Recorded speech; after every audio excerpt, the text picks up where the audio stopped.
ሰላም ጤና ይስጥልኝ ወደ ኢትዮጵያን ቤተሰቦች እንደምናችሁ። በዛሬው ቆይታችን የምንመለከተው በሎጂክ ቻፕተር 5 ላይ የሚገኘውን የፋላሲ ፓርት ይሆናል ማለት ነው። እንግዲህ ይሄ ክፍል በብዛት አብዛኞቻችሁ ጋር ውዝግብ የሚፈጥር ስላችሁ ፋይናል በብዛት የሚያተኩረው እዚህ ላይ ነውና ብዙ ተማሪዎች ከብዷቸው ጥሩ ውጤት የማይሰሩበት ክፍል ነው የፋላሲ ክፍል ማለት ነው። ከፋይናልም ደግሞ ብዙውን ቦታ የሚሸፍነው ጥያቄ ከዚህኞቹ ፓርቶች ነው የሚወጡት። ታዲያ ዛሬ የምንመለከተው እሱን ሲሆን በዛሬው ቆይታችን ግን ታይፕስ ኦፍ ኢንፎርማል ፋላሲ ብለን በኢንፎርማል ፋላሲ ውስጥ ያሉ ታይፖችን እንመለከታለን። እንግዲህ ከዚህ በፊት በነበረን ቆይታ ፋላሲ ምን ማለት ነው ወይም ደግሞ ፎርማል እና ኢንፎርማል እያልን ገልጸናቸው ነበር። ዛሬ ላይ የምንመለከተው ኢንፎርማል ፋላሲ በምንለው ውስጥ የሚገኙ ወደ 5 የሚደርሱ ክፍልፋዮች አሉ። እዚህ ጋር እንደምትመለከቱት ፋላሲ ኦፍ ሬሌቫንስ፣ ዊክ ኢንዳክሽን እያለ የሚቀጥሉት ማለት ነው። ታዲያ ከነዚህ ውስጥ ለዛሬ ቆይታችንን የምናተኩረው ፋላሲ ኦፍ ሬሌቫንስ የሚለው ላይ ይሆናል ማለት ነው። እስከ መጨረሻው ድረስ አብራችሁን ቆዩ እያልኩኝ ቻናሉን ሰብስክራይብ በማድረግ ጀምሩት። ይሄንን እኛን ያበረተናል። ከምንም በላይ ሐሳብ አስተያየት ካላችሁ ኮሜንት ላይ ግለጹልን። እንዲሁም ደግሞ ቪዲዮውን በቪፒኤን ተመልከቱት። በቪፒኤን መመልከታችሁ ይጠቅመናል እኛን እና የሆነ ቦታ ላይ ሆናችሁ ተቀመጡ ምን ስትሉ ቪፒኤን አብራችሁ ይሄን ቪዲዮ እየተመለከታችሁት ከሆነ እኛንም እያገዛችሁ ነው ማለት ነው። ቀጥታ ወደ ሐሳባችን እንግባ። እንግዲህ ከዚህ በፊት በነበረን ቆይታ ራሱ ስንመለከት ወደ ሐሳባችን እንምጣና ፎርማል ፋላሲ ማለት ጀነራሊ ኢንቫሊድ የሆነ ነገር ነው ብለናል አይደለ? ቫሊድ መሆን የማይችል አርጊውመንት ሲኖር ነው። ኢንፎርማል ፋላሲ ደግሞ ምን ማለት መሰላችሁ? ባለፈው ማይተነዋል። እንግዲህ ካምቢ ቫሊድ ሊሆን ይችላል፣ ነገር ግን ቫሊዲቲው ወይም ልክ የመሆን ነገሩ ምንድነው? ሎጂካል የሆነ አይደለም። ታዲያ ያንን ነው ኢንፎርማል ፋላሲ የምንለው። በኢንፎርማል ፋላሲ ላይ የተለያዩ አይነት ፋላሲዎች አሉ። ወደ 100 ምናምን እንዲሁም ከዛ በላይ ናቸው ይባላሉ። ነገር ግን በዚህኛው ላይ ወደ 22 የሚደርሱት ናቸው የተቀመጡት። እያንዳንዳቸው ደግሞ የየራሳቸው ሰብ ግሩፕ አላቸው። በዛ ውስጥ የተመደቡ ናቸው። እነሱን እንመለከታለን። እንዳልኳችሁ ፋላሲ ኦፍ ሬሌቫንስ ብለን እንጀምር ማለት ነው። ፋላሲ ኦፍ ሬሌቫንስ ማለት አግባብነት አለመኖር ነው። ሬሌቫንት ሲሆን አግባብነት ያለው ማለት አይደለም። ፋላሲ ኦፍ ሬሌቫንስ ደግሞ ማለት አግባብነት የሌለው ስህተት። በቃ ስህተታችሁ አግባብነት የለውም። የሆነ አርጊውመንት የሆነ ሰበብ ትሰጣላችሁ ለሰው፣ ነገር ግን ያ ሰበብ ምን የለው አግባብነት የለው። እሱን ነገር ፋላሲ ኦፍ ሬሌቫንስ ብላችሁ ያዙ ማለት ነው። ሞር ኮንሰፕቹዋል እና እንትን ላይ ያተኩሩ ወይ ምሳሌዎቹን በደንብ ያዟቸው። እያንዳንዱ ምሳሌ ከአንዱ በምን ይለያል የሚለውን ነገር እወቁ። ያኛው ያኔ ቀለል ያለ ወይም ቀለል ባለ መልኩ አይደንቲፋይ ማድረግ ስለምትችሉ እያንዳንዱ ፋላሲ There are fallacies that fail to provide a relevant and acceptable premise to their conclusion.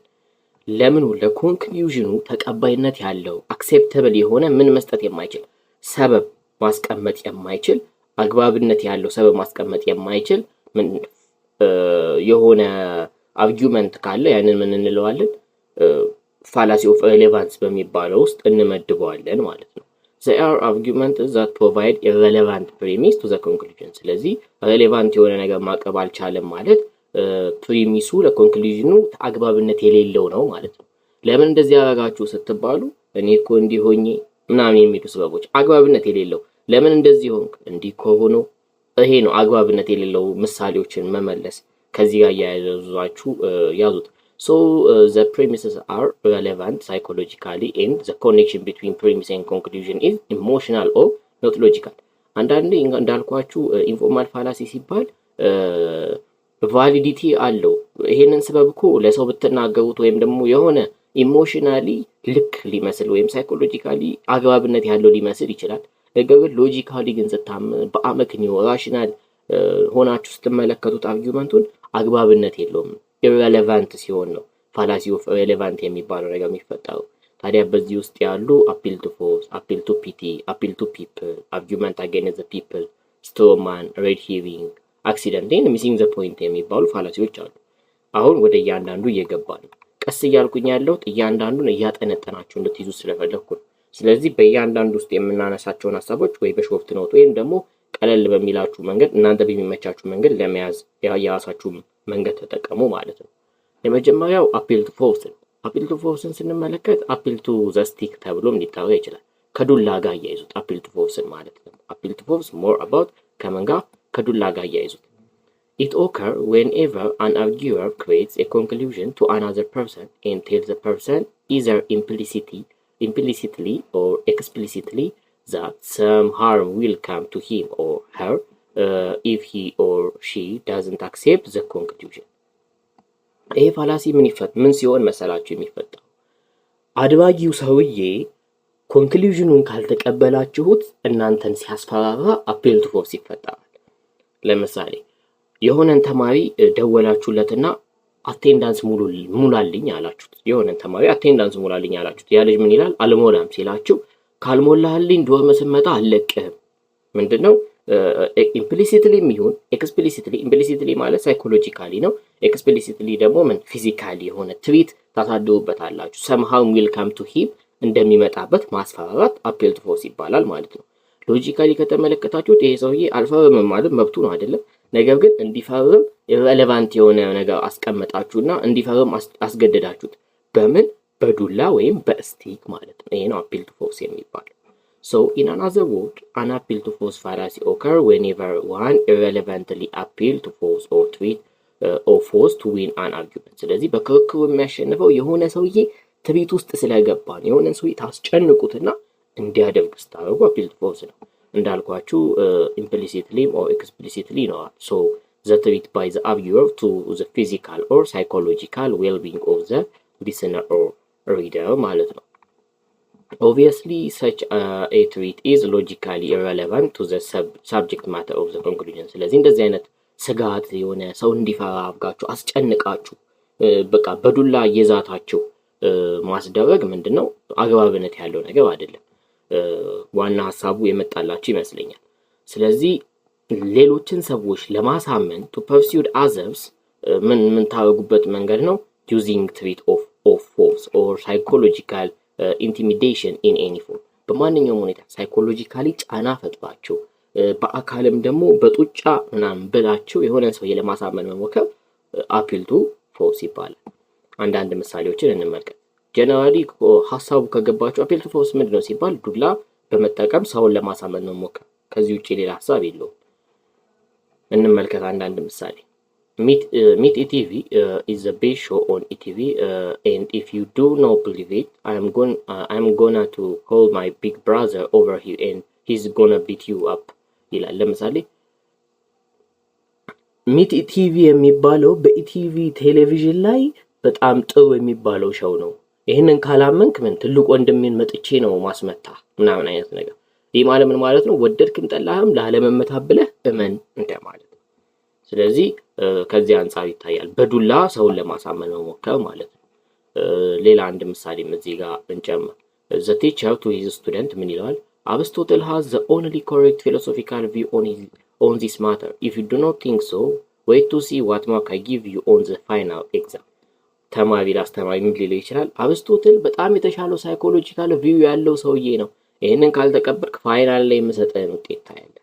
ይሄ ምንድነው? ልጁ ምን ለማድረግ እንግዲህ ፋይናል ላይ ያለው ውጤት እንዳይበላሽበት ይልና አርስቶትልን ይቀበል ኮሬክት ፊሎሶፊካል ቪው አለው ምናምን የሚለው ነገር ይቀበላል ማለት ነው። ስለዚህ እስካሁን ያየናቸው ምሳሌዎች ከተመለከታችሁ ሰውን በፎርስ በትሪት በስጋት ሃርምፉል በሆነ ወይ እንዲያምን ማድረግ ሲሆን እንዳለ አርጊውመንቶቹ እንዳለ fail to provide logical evidence to the truth of their conclusion. ሎጂካል የሆነ ኤቪደንስ የላቸውም። ምንም አይነት ሎጂካል ግንኙነት የለውም። ፕሪሚስ እና ኮንክሉዥን ደግሞ እርስ በርሱ ተመጋጋቢ መሆን አለበት ነው አይደለ? ከዚህ በፊት በነበረው በቻፕተር 2 ቆይታችን የተመለከትነው። እዚህ ጋር ደግሞ የዱላውና የአርስቶትል ግንኙነት ምንም ነው። ስለዚህ ምናልባት በሆነች ወይ እኮ ሳይኮሎጂካሊ ልክ ሊመስላችሁ ይችላልና አው ልክ ነህ ቲቸር ልትሉ ትችላላችሁ መምህሩን። ነገር ግን ምንድነው ኢሬሌቫንት ነው ማለት ነው። እሺ the other one is appeal to pity. pity ማለት ልመና ማለት ነው፣ ወይም በማሳዘን በመለመን መጠቀም። እንዴት ይሆናል መሰላችሁ? ይሄ ደግሞ it occurs when an arguer attempts to support a conclusion by simply evoking pity from the reader or listener in an effort to get him or to accept the conclusion. ይሄ ደግሞ እንድትቀበሉት የሆነ ሰውዬ ሲለምናቸው ማለት ነው። ለምሳሌ ኮንክሉዥን እንድትቀበሉለት ይለምናቸዋል። አንድ ተማሪ በአስተማሪው ውጤት እንዲጨመርለት ይፈልጋል፣ ወይም ደግሞ ከክላስ ይቀርብና ከአስተማሪው የሆነ ነገር ይደርሰዋል። ታዲያ ያ ልጅ ይሄድና ከአስተማሪው ጋር መቼስ በዱላ ቲቸር ካላስተካከልክ መታ አለ አይደል? ምንድነው ሊያደርግ የሚችለው? ፒቲ ነው፣ ልመና ነው። ቲቸር እንዲህ ከሆነ ነው እንዲህ ከሆነ ነው የሚል አይነት ሰበብ ይሰጣል ማለት ነው። ያንን appeal to pity እንለዋለን ማለት ነው። so the pity doesn't have any logical connection or relevance to the conclusion ምንም አይነት አግባብነት የለውም ወይም ምንም አይነት ሎጂካል ኮኔክሽን የለውም ከኮንክሉዥኑ ጋር። ነገር ግን በፒቲ አንዳንድ ጊዜ አርጊውመንቱ የተሳካ ሊመስለን ይችላል ሰው ለምንን ልክ ስለሚመጣ። ነገር ግን ፒቲ በራሱ ኢሬሌቫንት ነው ማለት ነው። ምንም አይነት ኢሞሽናል የሆነ ምንም አይነት ሎጂካል ኮኔክሽን ስለሌለው። ስለዚህ appeal to pity ሞር ከምን ጋር ያያዛል ማለት ነው? ከልመና ጋር ማለት ነው። ለምሳሌ እንመልከት። ምሳሌ a student to his instructor ምን ሊለው ይችላል? Professor, this paper deserves at least a B grade. I stay up all the night working on it, and if you do not get a B, I will be on academic probation ምናምን እያላችሁ ትለምናላችሁ አስተማሪ። ቲቸር እኔ እኮ ሁሉ ሌሊት ሙሉ ሰዓት ያደርኩት የሆነ ፈተና መጣባችሁና ሲ ምናምን ወይም ሲ ማይነስ ምናምን በሉት ተሰጣችሁ። ታዲያ ያንን ወረቀት ይዙና እንዴት ቲቸር እኔ እኮ ሌሊቱን ሙሉ ሰዓት ነበር ያደርኩት፣ ይሄ ወረቀት እኮ ቢና ከዛ በላይ ይገባዋል፣ እንዲማ ካላረከኝ ምናምን የሚል ፒቴብል የሆነ አይዲያ በመለመን ማታ እኮ እንዲህ ቁጭ ብዬ ነው ያደረኩት፣ ካልሆነ እኮ ወድቃለሁ እንዲህ ሆናለሁ ያላችሁ መለማመጥ። ለምን? ኮንክሉዥኑ ምንድነው? ውጤታችሁ እንዲጨመር ማድረግ፣ ከዛ ጋር ያያዛችሁ ማለት ነው ማድረግ ነው። so the information the arguer has given might seem irrelevant and might even get the audience to consider the conclusion it is psychologically irrelevant።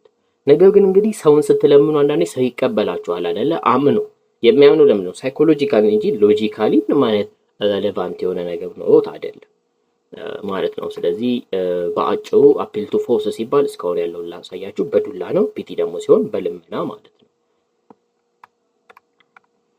እሺ ሌላው appeal to pity ነው። appeal to pity የየራሱ ክፍልፋዮች አሏቸው፣ እንመለከታለን። it occurs when the arguer attempts to persuade the reader or listener about a certain issue on the ground that most people approve it or disapprove the issue being in question። ይሄ ደግሞ የሆነ ሰውዬ እናንተን ሊያሳምን የሚሞክርበት መንገድ ብዙ ሰው ተቀብሎታል አልተቀበለውም ከሚሉት ንጻሬዎች አንፃር በመነሳት ሊሆን ይችላል። so inconsistent argument with language that is calculated to excite enthusiasm, excitement, anger, hate ምናምን የሚሉ ላንጉጆች በብዛት ይይዛል ይሄኛው አርጊውመንት ማለት ነው። appeal to people ግን ሲሆን there is a two approach in this fallacy ሁለት አይነት የተለያዩ አሉ። እነሱ አንደኛው direct approach የሚባል ሲሆን ሌላኛው ደግሞ indirect approach ተብሎ የሚጠራ ነው። direct approach ምን ማለት እንደሆነ እንመልከት። appeal to pity በደንብ እየጻፋችሁ ሐሳቦችን እያዛችሁ ሂዱ። direct approach ላይ occur when an arguer addressing a larger group of people existing the emotion and enthusiasm of the crowd to win acceptance for his or her conclusion። ይሄኛው ምን ማለት መሰላችሁ? ዳይሬክት አፕሮችን የሚጠቀሙት የሆነ አርጊዩር ብዙ ሰዎችን በማጓጓት ኤግዛይትመንት እየጫረባቸው በቃ አንድ ላይ አክሴፕታንስ እንዲኖረው ሲፈልግ ሰው ዳይሬክት አፕሮችን ይቀበላል። appeal to people ብያችኋል አይደለ?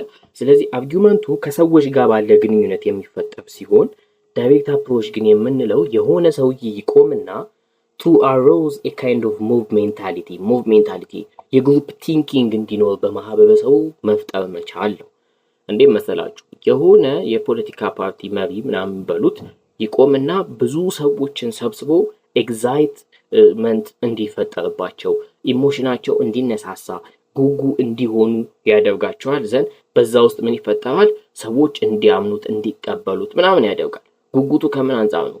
በቃ እንዲህ ከሆነ እንዲህ ነው ምናምን የሚሉ የተለያዩ ስበብ እየፈጠረ ሰውን ማነሳሳት ማለት ነው። ሞብ ሜንታሊቲ መፍጠር። ነገር ግን addressing a large group of people አርጊዩሩ ብዙ ሰዎችን ባንዴ ሲያገኝ ይቆመና መድረክ ላይ እንደማሳመን ከሆነ ዳይሬክት አፕሮች ተብሎ ይጠራል ማለት ነው። ይሄ ዳይሬክት አፕሮች ነው። the other one is indirect approach አለ። indirect approach ደግሞ is appeal to some or more individuals separately ዳይሬክት ሲሆን within a group ሰዎችን ስታሳምኑ ነው። ኢንዳይሬክት ደግሞ ሲሆን ምናልባት separately individual በግል የምታሳምኑበት መንገድ ነው። ሰው ይሄኛውም ደግሞ ራሱን በቻለ መልኩ there are three varieties of the indirect approach ሶስት የተለያዩ አይነት አሉት። አንደኛው appeal to bandwagon, appeal to vanity and appeal to snobbery ተብሎ ይጠራሉ። appeal to bandwagon እንመልከት። appeal to bandwagon ማለት it emphasizes that the majority choice is a correct one።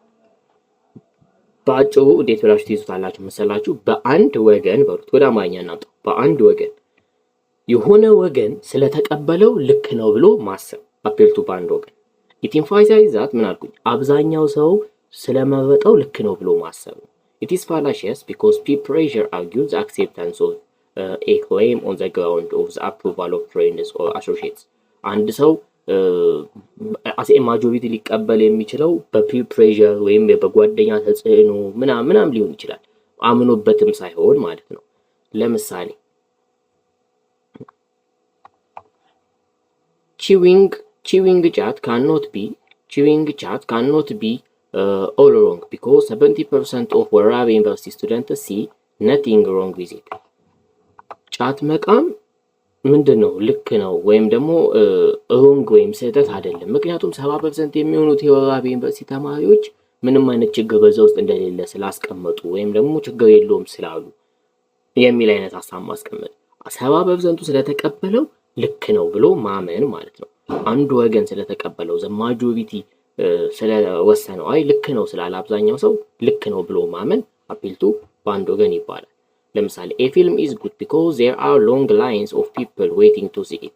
ይሄ ፊልም አሪፍ ነው ማለት ነው ትላላችሁ፣ ምክንያቱም ሲኒማ ለማየት የቆሙት ሰዎች ብዙ ስለሆኑ ፊልሙ አሪፍ ነው እንደማለት። ምንም የማያገናኘው ነገር የለም እኮ አይደለ? ድንገት ሊሆን ይችላል ያው ሁሉ ሰው በጓደኛ ጫና ምናምን ሊሆን ይችላል የመጣው። ታዲያ ግን ምን ትላላችሁ? ፊልሙ አሪፍ ነው ማለት ነው፣ ብዙ ሰው አለ።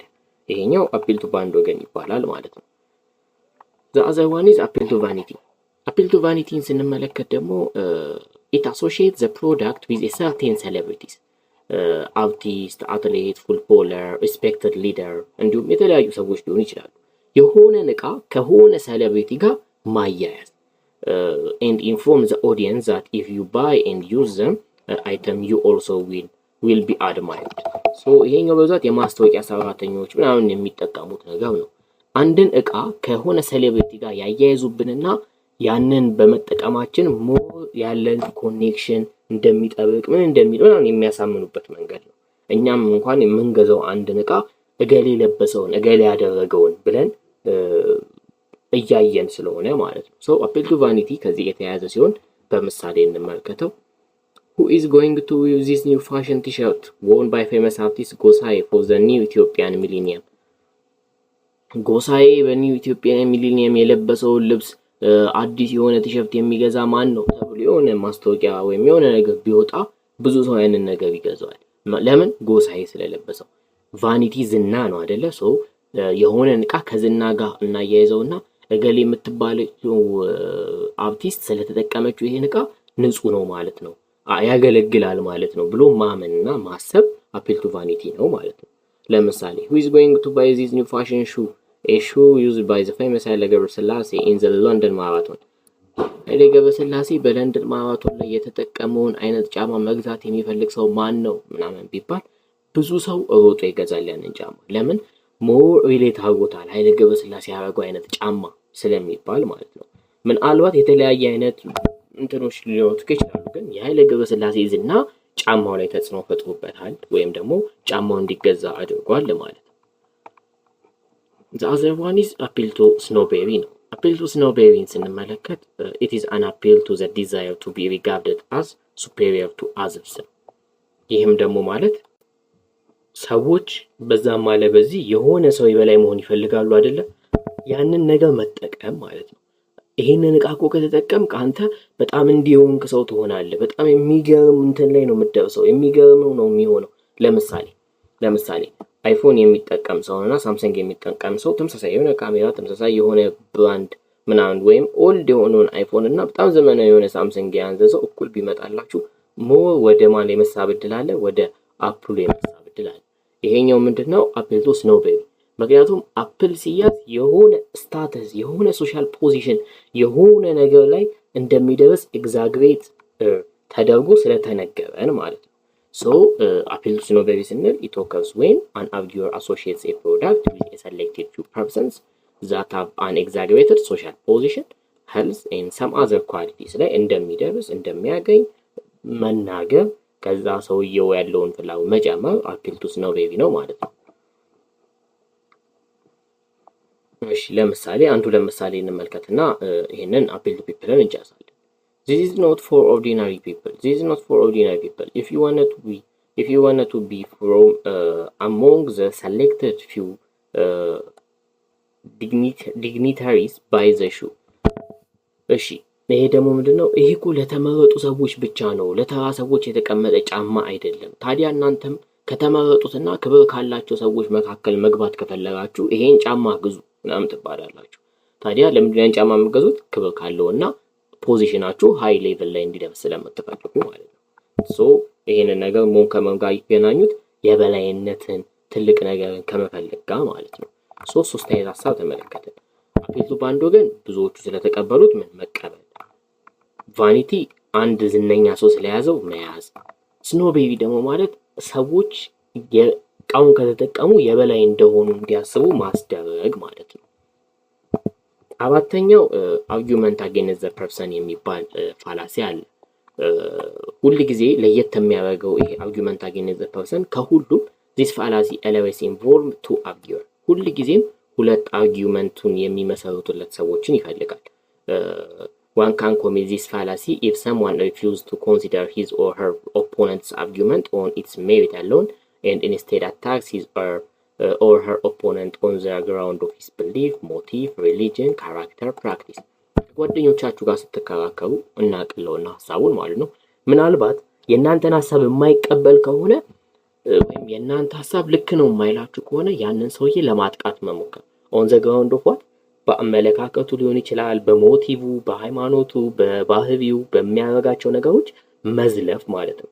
የሆነ ሰውዬ አሁን ስለሆነ ነገር አንተ አናቅህም እንዴ ተብሎ የሚወራው ነገር አርጊውመንት አጌንስት ዘ ፐርሰን ነው። አዋቃለሁ እንዲ ምናምን ልትሉ ትችላላችሁ። ይሄኛው አርጊውመንት አጌንስት ዘ ፐርሰን ሲመመደብ ነው ማለት ነው።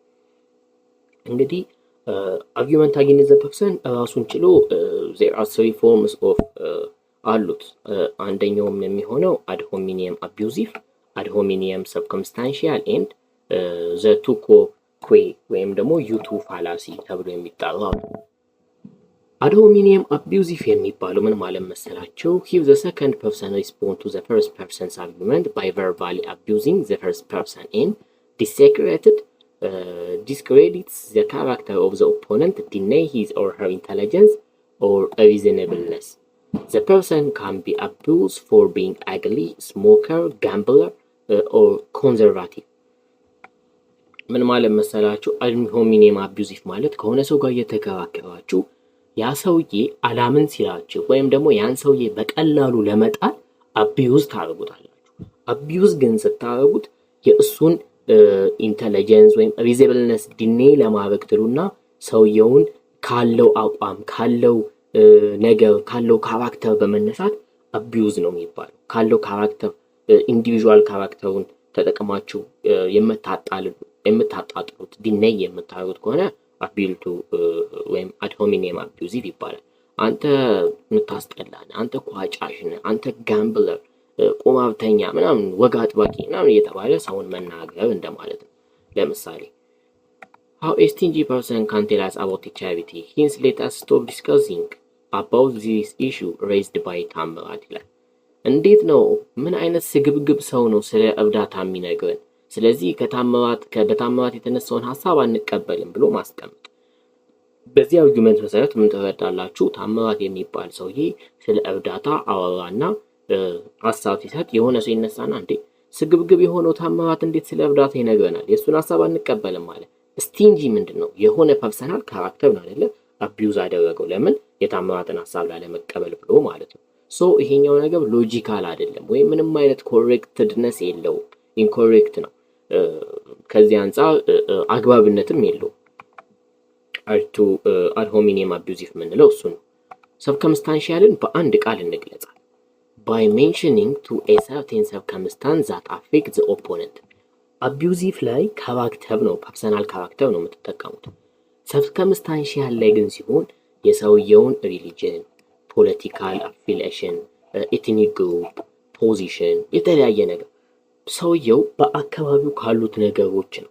ሰውየው ባህሪው ሳይሆን ሰውየው ባለበት ነገር የሆነ እምነት አባል ከሆነ ከእምነቱ፣ የሆነ ፖለቲካ አፊሊዬሽን ካለ ከሱ፣ የሆነ ብሄር ከሆነ ከብሄሩ ከዛ አንጻር ካነሳችሁት circumstantial ይባላል። ግላዊ የሆነ ስድብ ደግሞ ካሳደፋችሁ abusive ይባላል። ምሳሌ እንመልከት ይገበልጥ ግልጽ እንዲሆንላችሁ። Dr. Tedros advocates a policy of increasing financial spending for higher education, but that it is not innocent advocacy, for the reason that he is a college professor and would benefit financially from such a policy. Dr. Tedros ፋይናንሻል ስፔንዲንግ ለሃይ ኤዱኬሽን ወይም ለሃይ ስኩሎች እንዲመጣ የፋይናንስ ወይም በገቢ ድጎማ ምናምን ከፍ እንዲል አድርጓል ተባለ።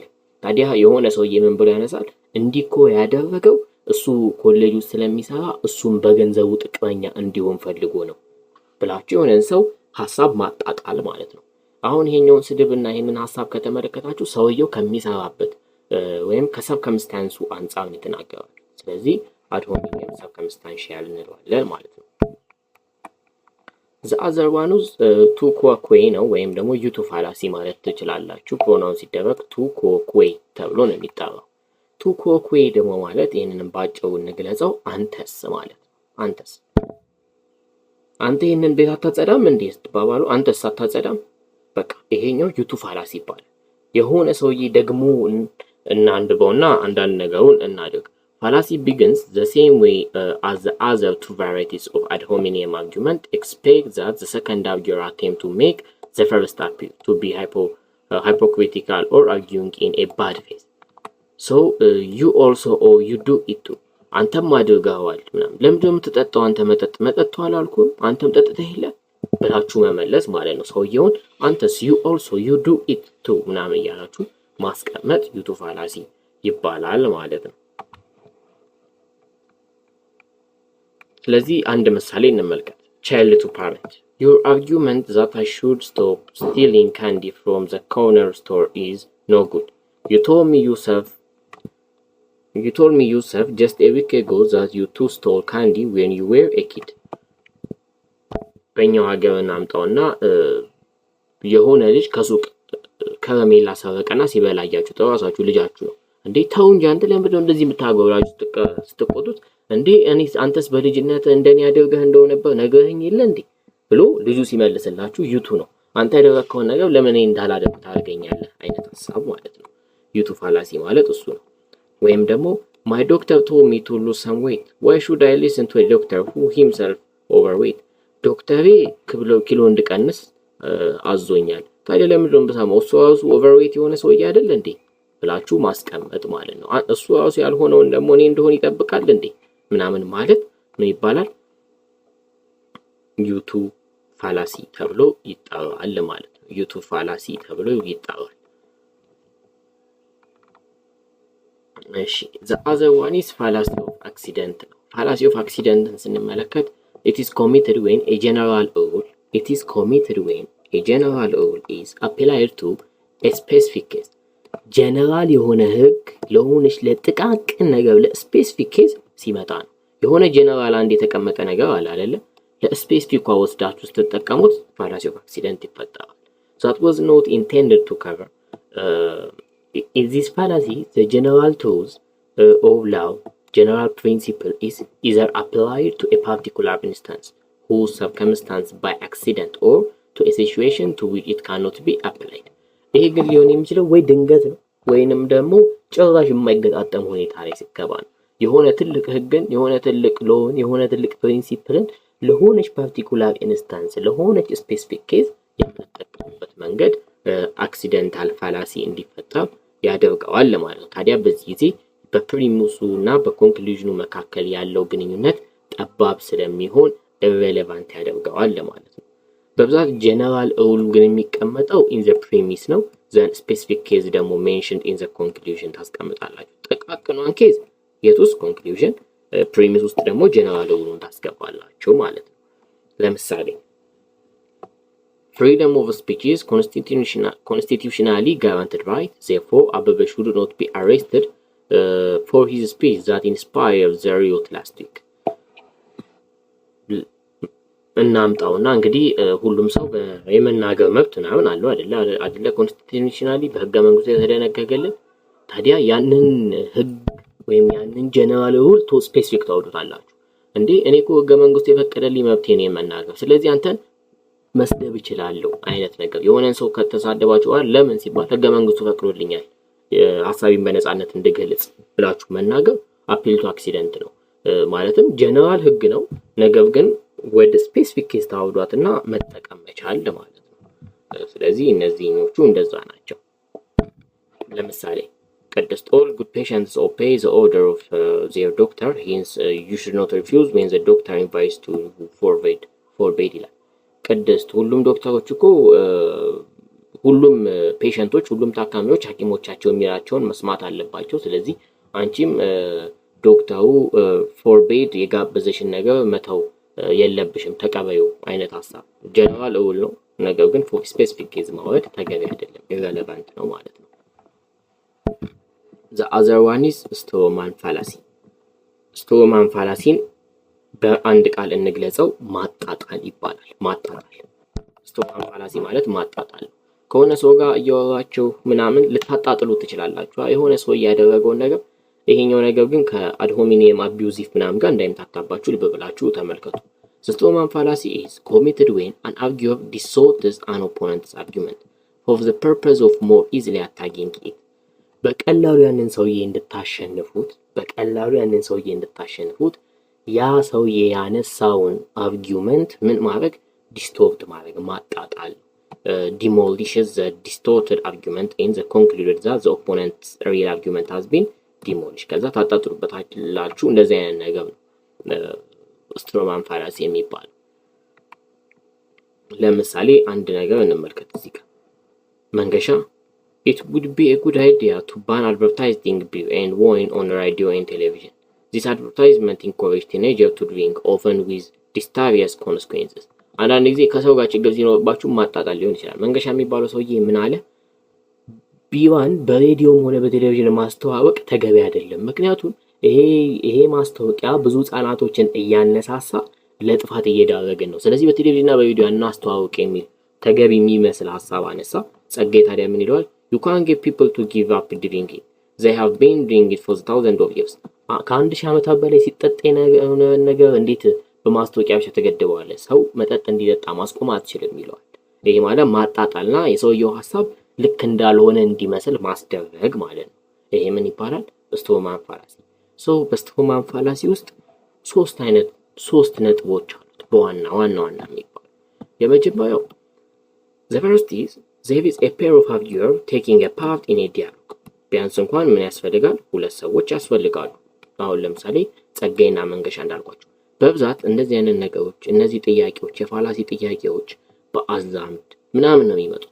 ታዲያ አዛምድ ላይ እንደዚህ አይነት ዲያሎግ ያለ ካለ ወይ strawman ነው ወይ ደግሞ ቀደም ሁለት ሰው ይፈልጋል ያልኳችሁ ፋላሲዎች ላይ አተኩራችሁ መመልከታችሁን እንዳትረሱ። ሁለት ሰው ይፈልጋል። then the second component is each is arguing with the other. ሌላው ደግሞ አንዱ ከአንዱ ጋር እንደሚያደርጉ ናቸው አርጊው ያደርጋሉ። ለምሳሌ ከላይ ያለውን ከተመለከታችሁት ይሄ ሰውዬ ምን ይላል? ይሄ ማስተዋወቂያ አይተዋወቅ ሲል ይሄ ደግሞ ይተዋወቅ ነው የሚለው። ሁለቱም የሚጣሉ ናቸው። the third one is ደግሞ each is advocating a position opposed to that of the other party. እያንዳንዱ ደግሞ የየራሱን ሐሳብ ይይዝና ማለት ነው ከአንዱ ተቃውሞ የገጠመውን ሐሳብ እያመጣ እየደገፈ ነው የሚሄደው። ለምሳሌ ጸጋዬን ከተመለከታችሁት የመንገሻን ሐሳብ ይቃወማል፣ መንገሻ ደግሞ የጸጋዬን ሐሳብ ይቃወማል ማለት ነው። ስለዚህ strawman fallacy እንደዛ ነው። ሌላው the fallacy of missing the point ነው። Ignoratio Elenchi ብለው ይጠሩታል ይሄን ፋላሲ። ይሄ ደግሞ ፋላሲ ምን ማለት መሰላችሁ? this fallacy occur when the premise of an argument support one particular conclusion.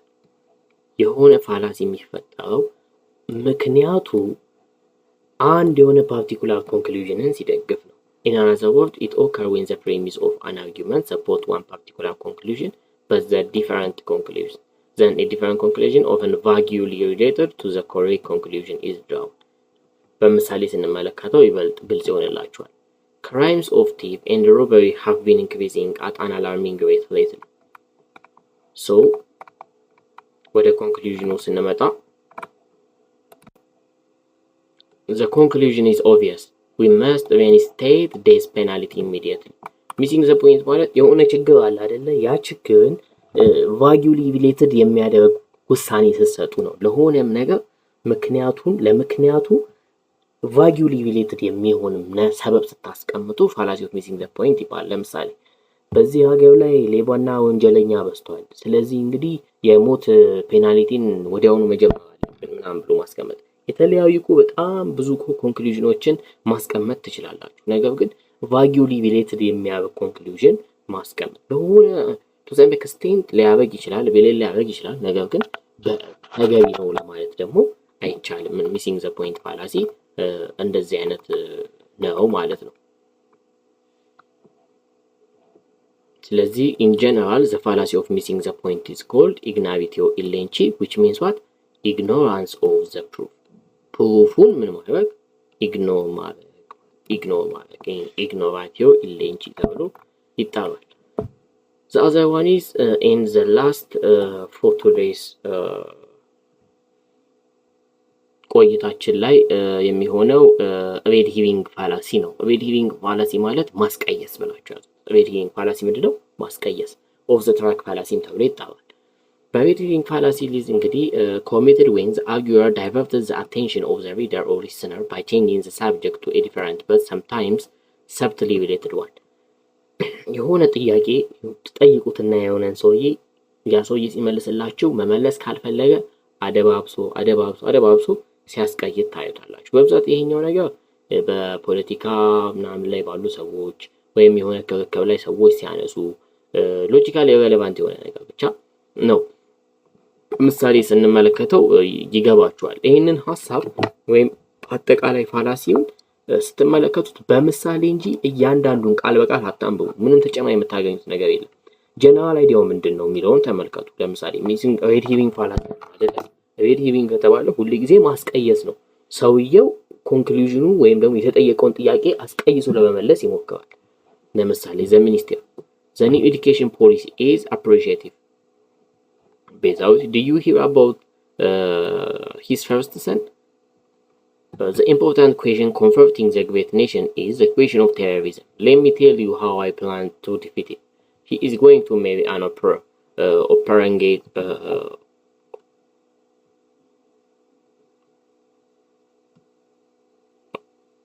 orphanage girl before the minister is talking about in particular education policy should give a lesson for his son to get a good wife. So his new education policy is not appreciated. ምናምን እያሉ ጨራሽ የማይገናኝ ማስቀየስ ነው። ለምን እንደዚህ አይነት ነገር ግን አልተሰራም ስትባሉ እንዲህ እኮ የሆነው እንደዚህ አይነት ነገር ተፈጥሮ እንዲህ ሆኖ ምናምን ያላችሁ የማይገናኝ ሀሳብ ማንሳት ታስቀይሱታላችሁ ሀሳቡን። Your opponent has argued for immigration reform. Do you agree with her position? ያንተ ተቃዋሚ የሆነችው ሴትዮ ስለ ኢሚግሬሽን ሪፎርም እያነሳች ነው። ይሄንን ሀሳብ እንዴት ታየዋለህ ሲባል ሰውየው ምን ብሎ ሊመልስ ይችላል? I think the more important question confronting the great nation is question of terrorism. Let me tell you how I plan to defeat it. እኔ ግን የሚመስለኝ የቴሮሪዝም ነው። እንዴት እንደማሸነፍ እንደምፈልግ እንዳሰብኩኝ ትፈልጋለህ ይልና የተጠየቀው ስለ ኢሚግሬሽን ሪፎርም ነው፣ የሚመለሰው ስለ ቴሮሪዝም እና አስቀየው ሀሳቡን how to defeat ማድረግ እንዳለበት ማለት ወይም ማስቀየስ ነው። ሌላ አይነት ነገር የለውም። ረዘም ያለ ቆይታ አድርገናል። በፋላሲ ላይ የተለያዩ ሀሳቦችን አንስተናል። በሬሌቫንት ላይ አግባብነት የሌላቸው በሚባሉ ፋላሲዎች ላይ ነው እንግዲህ ቆይታ ያደረግነው። ማለትም አግባብነት የላቸውም ስንል ፕሪሚሱ እና ኮንክሉዥኑ የተገናኙበት መንገድ ኢሎጂካሊ ኢሬሌቫንት ነው፣ ማለትም በትክክል ተመጋጋቢ የሆነ ነገር አይደለም እያልን የተለያዩ ሀሳቦችን አንስተን የተለያዩ ፋላሲዎችን አይተናል። እያንዳንዱ ፋላሲዎች ተመልከቷቸው፣ በምሳሌ ተለማመዷቸው ማለት ነው። ጥያቄ፣ ሀሳብ፣ አስተያየት ካላችሁ ኮሜንት ላይ። ከዚህ በተጨማሪ ግን ቻናሉን ሰብስክራይብ ካላደረጋችሁ ሰብስክራይብ አድርጉ፣ ለጓደኞቻችሁ ላኩላቸው፣ ሼር አድርጓቸው፣ ይማሩበታል ምናልባትም ወይም ደግሞ ያግዛቸዋል። አብራችሁን ስለቆያችሁም በድጋሚ አመሰግናለሁ። ቪዲዮንም ደግሞ በቪፒኤን ብትመለከቱት ደስ ይለናል። ቻው ቻው።